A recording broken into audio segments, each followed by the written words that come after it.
Saudi अरब, 2 बच्चों की मां को 34 बरस कैद, किस जुर्म में तवील तरीन सजा सुनाई गई। सऊदी अरब ने बरतानिया की लीड्स यूनिवर्सिटी में पीएचडी की तालबा और 2 बच्चों की 34 साल मां को 34 बरस कैद की सजा सुना दी। सरगर्म कारकुन सलमा अल शहाब को सजा अफवाहें फैलाने और हुकूमत के मुखालफिन की ट्वीट्स को रीट्वीट करने के इल्जाम में सुनाई गई।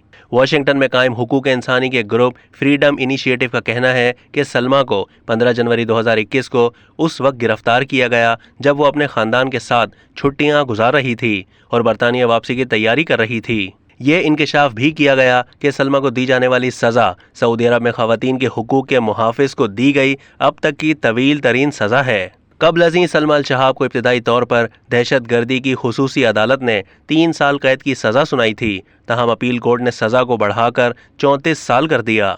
इन पर इल्ज़ाम आयद किया गया कि उन्होंने बदअमनी फैलाने और कौमी सलामती को गैर मुस्तहकम करने के लिए एक इंटरनेट वेबसाइट का इस्तेमाल किया, जबकि सलमा अल शहाब शादीशुदा हैं, जबकि वो 2 बच्चों की मां हैं।